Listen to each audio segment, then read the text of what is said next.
Hey, this is just a quick little intro before I get into the DVD update. The artwork that you saw here at the beginning, that's from a fellow YouTuber and a friend of mine named BJ Chester. So definitely go check out his channel. He does a lot of cool custom cartoons and artwork. And yeah, so thanks a lot, man. I really appreciate it. I didn't know if I was going to be able to get this into my new intro, but I did get it in there. So I wanted to give you a shout out and a thank you. So thanks a lot, man. Hello guys, I am back again to do another update. It has been a while, like roughly like a month and a half, something like that. I wanted to go ahead and show these before I get very many more, and also I just want to mention, if it's early on in this video and there's another video posted, I'm going to do an unboxing that I got in the mail. So depending on which one of these appear first, definitely check out that unboxing as well. Okay, I'm going to go ahead and jump in with my Blu-rays just because you guys seem to like those the most. This is the most recent Blu-ray I got, which is the Bridesmaids, the unrated Blu-ray DVD, digital copy, all that crap. I like this movie, and at the same time, I felt like it was a little overrated. I wanted to, I guess, like it a lot more than I did. My girlfriend wanted to watch this, and she was the one that started it, and I think she might have selected the theatrical cut, so I'm going to go back and check out the unrated version. I thought it was hilarious. I just felt like there was a lot of dull moments, and I also felt like some of the funny actresses that they used in this were really underused. I don't know the girl's name, but she's the one that plays the receptionist, the new receptionist on The Office. That girl, that actress, she's hilarious, and she was really underused on this. They just made her into like this awkward character so that the other actresses could play off of her. But I really think she could have had funnier lines and stuff. But there's some great moments in this movie, and I do like it. This is definitely something, I didn't regret buying this. It was worth buying. Here's a movie I got recently. I'd heard mixed things about this, and honestly, I can kind of see where it's coming from. I didn't really think this, it's just very average. I hate to say that because I want to like John Carpenter's stuff, and sometimes his newer things just don't have the same impact as older stuff. It doesn't mean I hate his movies. I really still enjoy him. I'm still a fan, and I'll still continue to watch his movies. I just don't know if this is really for everybody. I'd say that that's probably more of a rental instead of a buy.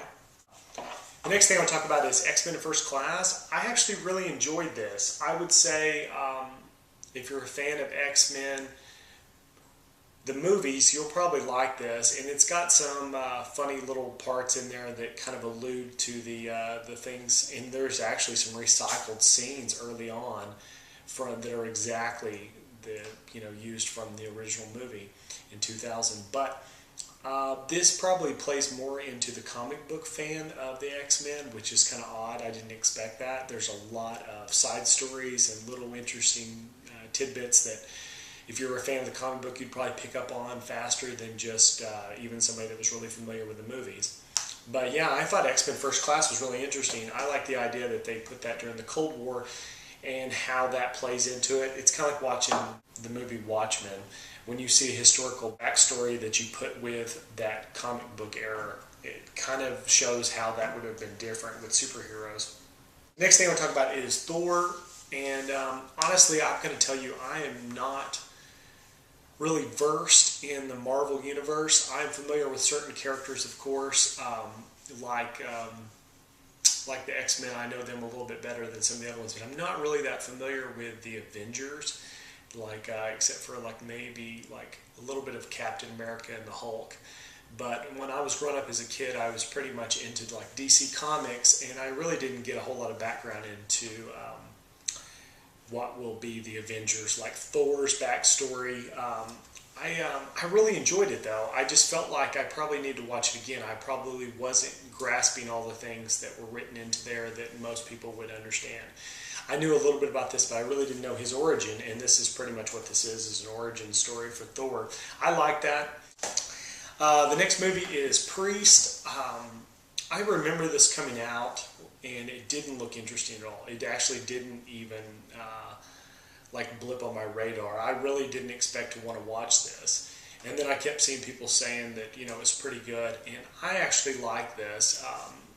I think they're trying to build onto a bigger story, but I don't know if we're going to get sequels or not. I don't know if this did really well or if, would warrant a sequel. But as far as the story goes, this wasn't too bad. I'd seen a lot of stuff similar to this recently that isn't as good as this, but Priest is it's like a futuristic sort of vampire story, but it's also a whole lot of side stories with different characters and their backstory and who's who and stuff. So it's more than just your typical vampire story, that's for sure. And I know that genre in general is way overdone, but it's definitely worth a rental, and you might enjoy that. I really liked it. This is one that I got just based on how good the reviews were for it, and that's Hannah. And I'm not really familiar with this director, and this was just one of those movies I couldn't figure out why everybody was so just gaga over it. And Cate Blanchett, she's always really good in this, and Eric Bana, I knew that he wasn't in the whole movie, but he was in parts of it, and I always liked his stuff, especially like Munich. But yeah, Hannah is actually a pretty good movie. If you like revenge movies, like mysterious action movies, where they have elements of like people's hidden backstory kind of thing. That plays into this, but it's also, I would say this is one of those movies that because of the violence and because there's a child actor in there, it makes it more notorious as a, like I can't believe they did that sort of movie. I think if they would have had the lead actress just be a woman and not this girl, probably would have seemed very tame. But in hindsight, now when I think about it, this movie is pretty insane. I really enjoyed it. If you're into those type of genres of movies, there's a little bit of everything. It's kind of a thinking movie, but it's more than that too. I picked this up just because it was insanely cheap as well. I think I got this for like $11.99 or $12.99 on pre-order, and that's Troll Hunter. This movie it's a foreign movie, of course, so if you're not even reading subtitles, it may be distracting. But as a whole, I really enjoyed this movie. It's shot first person, kind of like all the movies that we've seen, recently. If you don't like those shaky hand camera type things, this probably isn't going to be for you. But the special effects in this are amazing. This really feels like what it would be like to just see something. It's almost as if you saw a movie like Jurassic Park from the first person, because these monsters are larger than life and they just seem out of place, but at the same time they fit right in.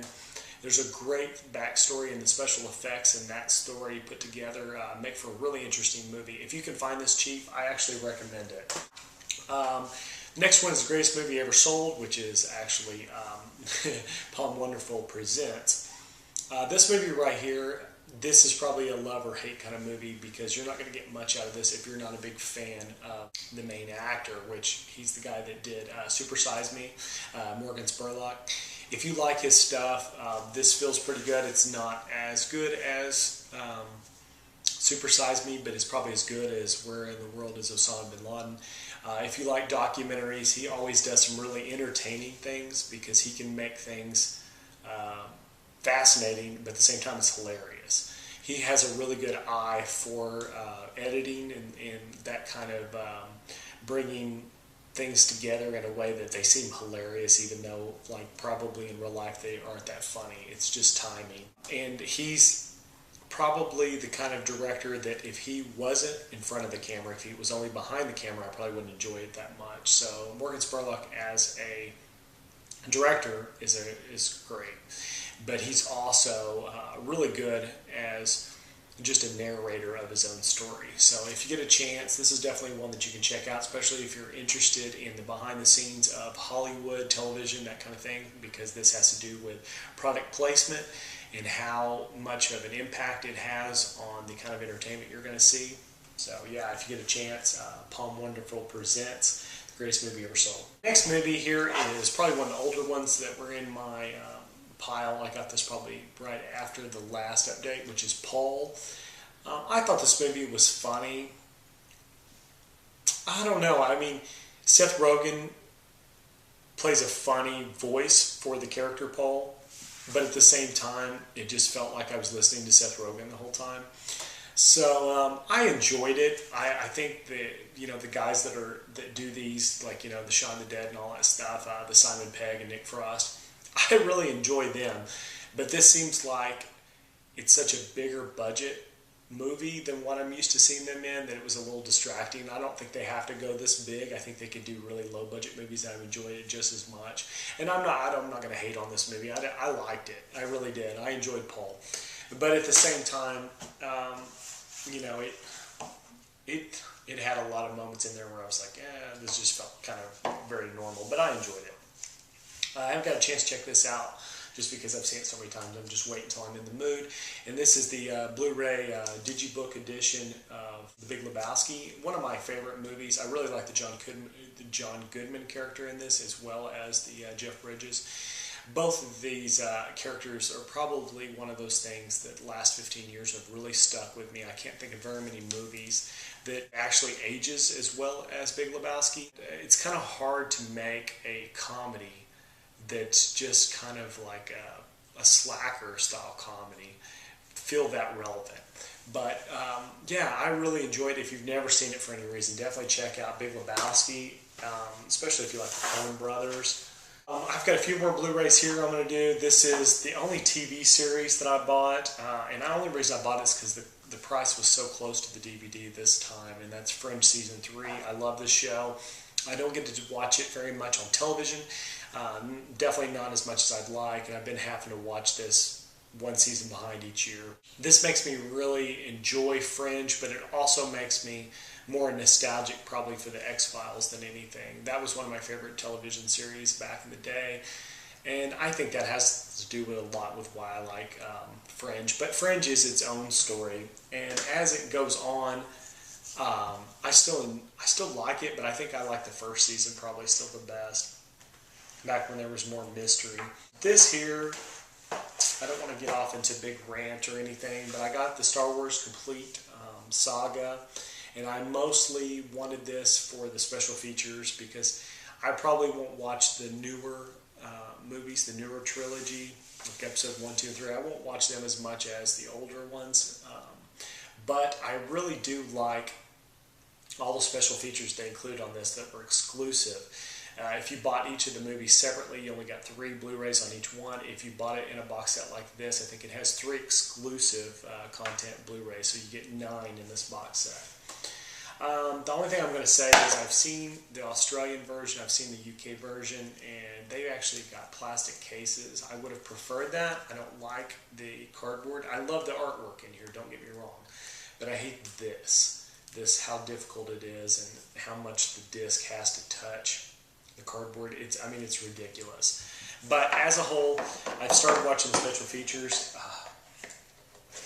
It's overwhelming how many special features are on here. Some of the deleted scenes that are from Empire Strikes Back in particular were the first time I'd ever seen those, and they actually looked really, really sharp. I was very surprised that they would look that good because I didn't think that they'd been as well taken care of as the feature itself, especially since they weren't included in the special editions in '97. But the one with the Wampa attack and a few things like that, those scenes are kind of cheesy. They're not great scenes. It's probably good that they removed those from Empire, but it was awesome to finally see those scenes. So if you get a chance, if you're a big Star Wars fan, even if you don't like the newer trilogy as much as the original trilogy, definitely pick up this big box set. It's worth it for the special features alone. Especially if you like the Making of Star Wars, that 1977 feature that's only been out on VHS, and then also Empire FX and or something like that. There's like 3 different making of documentaries that were made for Star Wars Empire Strikes Back, and I think the third one was The Creatures of Return of the Jedi.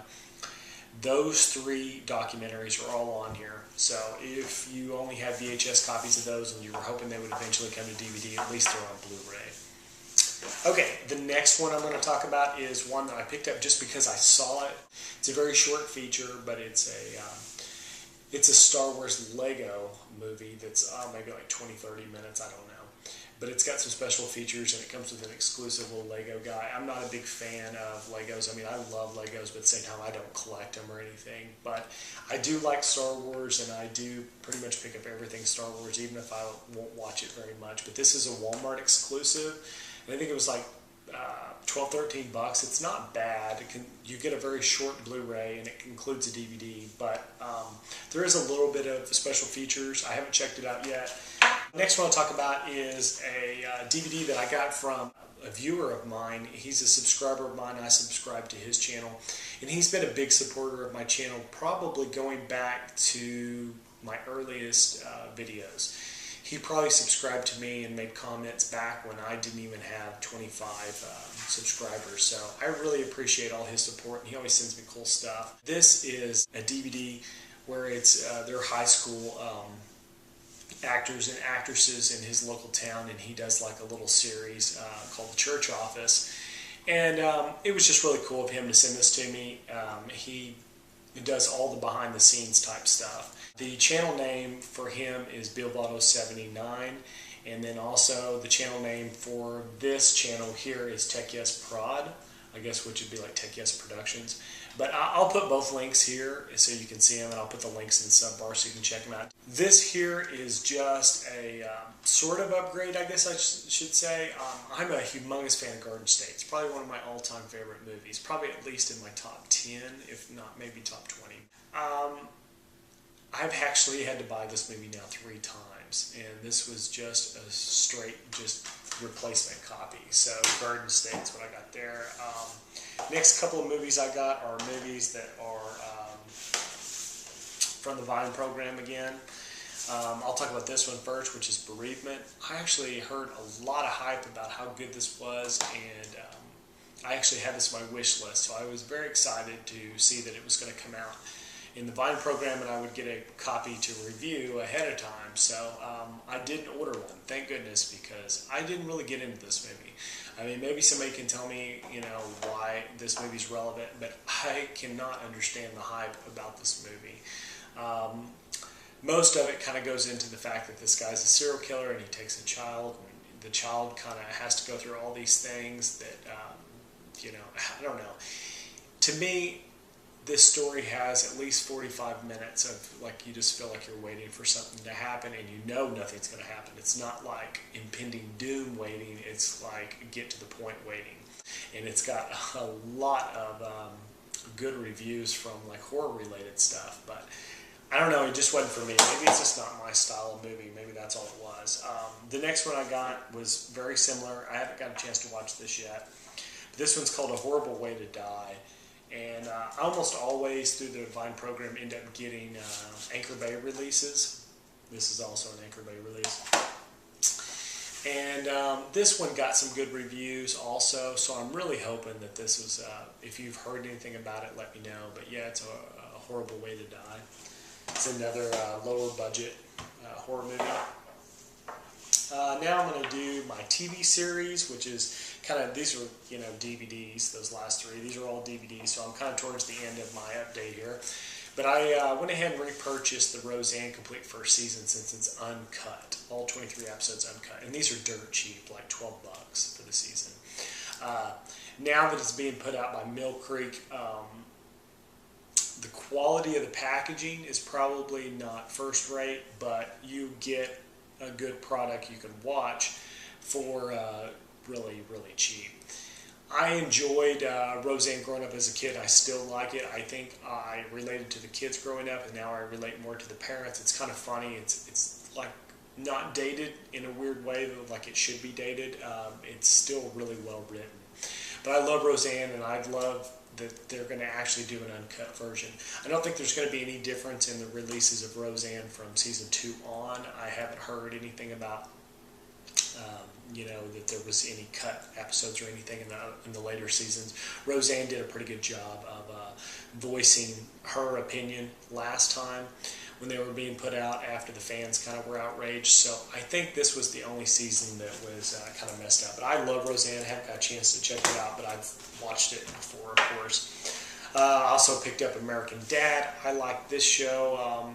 anybody that likes American Dad and Family Guy, it's still really well written, and it's that same kind of humor, and it's funny. I mean, I don't know why, but it seems like I always end up watching American Dad when I'm like out on the road. Like the last couple of years, it was something that I took with me when we went, on vacation, and I would watch it in the car and stuff. But yeah, I like American Dad. It's funny.